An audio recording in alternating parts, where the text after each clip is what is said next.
This week on Defense News, an exclusive first look at the advanced destroyer Zumwalt and an interview with the Carrier Strike Group commander of the Harry S. Truman aircraft carrier, Rear Admiral Brett Batchelder.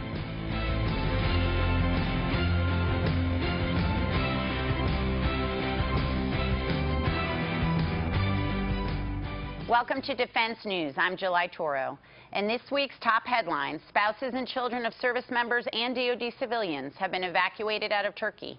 Defense officials said nearly 700 people would be removed amid security concerns and increased violence. The largest population is located in Incirlik, near the Syrian border. Autonomous military ground vehicles are likely years away from becoming a reality, despite recent investments from both the commercial and the defense sectors. That's according to Deputy Secretary of Defense Bob Work, who expects the Pentagon will have autonomous systems operating in the air before such ground systems are ready to roll out. The issue? Driverless technology from commercial firms like Google may not translate into the kind of ground-based operations that the Pentagon performs. Army basic training may be getting longer. Service leaders say recruits need more time on physical and marksmanship training. The course is already 10 weeks, and it's unclear how much longer the Army might make it. Just 6 months ago, the Army added more tests for new troops. The service anticipates more failures as the program continues to get tougher. Joining me now is Chris Cavas, Defense News Naval Warfare reporter, who recently had an exclusive first look at the Navy's new advanced destroyer in Bath, Maine. Chris, thanks for joining us. Great to be here, Joe. So this is the second time this ship has been at sea and the first time a journalist has been on the ship at sea, correct? That's right. This is the USS Zumwalt DDG 1000. The ship has been under construction up at Bath Iron Works at the General Dynamics shipyard in Bath, Maine. It came out for the very first time in the beginning of December for the initial builder sea trials. It's just completed its second series. This is the ship in Portland, Maine, just last week. The ship had been out for 2 days doing builder's trials. They came into Portland to do something very unusual, that is pick up the crew of the ship. Navy crews don't operate these ships until they're actually turned over to the Navy. The ship is still in the hands of the shipbuilders right now. So it's very unusual. We had the opportunity to go on board. It's a very, very secret ship, very classified ship. What we have here are the first views from inside the ship.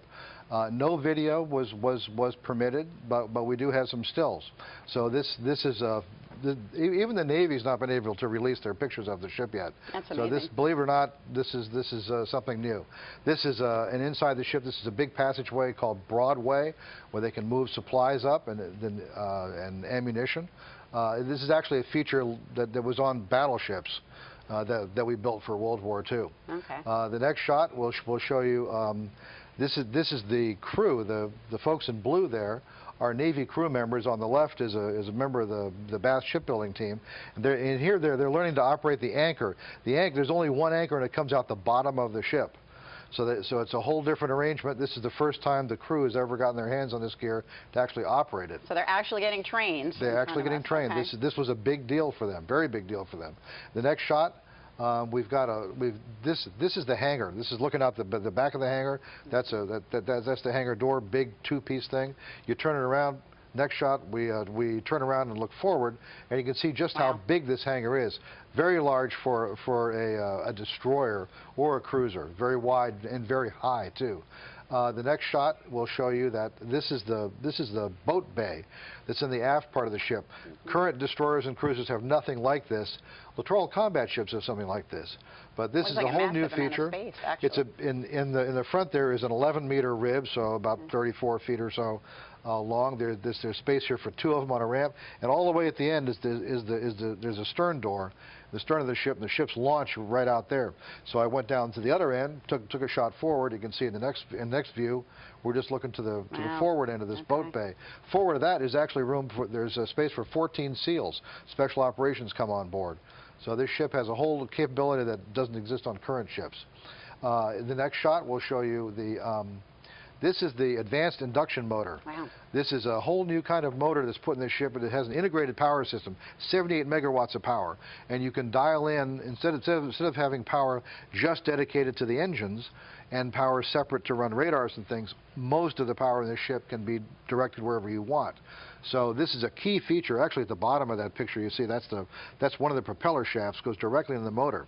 But if you want to have directed energy weapons, so rail guns, laser weapons, they require an awful lot of power. This engine right here and the power system of the ship is the key to getting this forward. And these ships are probably going to be the first ships to have those weapons and take them to sea. So the last view, the next view. Where are we here? This is in the this is inside. Nobody goes topside on this ship. So the whole time I'm on this ship, nobody ever went outside. Wow. Except to come on and in Portland and get off in Bath. You don't go outside. So everything is handled inside. This is actually coming back into the shipyard. You see the lines that are on the deck there, and those are shipyard workers. They're ready to rig the lines out. Okay. There will be 3 of these ships. This is the first one, the Zumwalt. It's not finished yet. I mean, now this was builder's trials, so the shipyard is taking it out, checking out things, what do they need to fix. The trials clearly went well.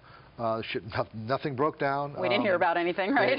They were usually ahead of schedule. Okay. The Navy on board, all the Navy officials were very pleased with how the ship was going. The next time they do it is at the end of April.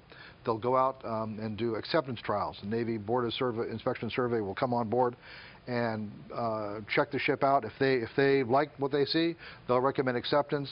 In May or so, the ship will be delivered to the Navy. The crew will be on board. The ship will be commissioned in October in Baltimore and then moved to San Diego, its home port. It still won't be finished. A lot of work still to do out there. Have to do combat systems. It'll be 2018 before the ship is fully operational.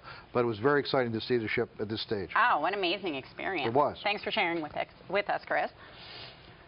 All right, when we come back, Rear Admiral Brett Batchelder, Carrier Strike Group Commander of the Harry S. Truman Aircraft Carrier. You're watching Defense News.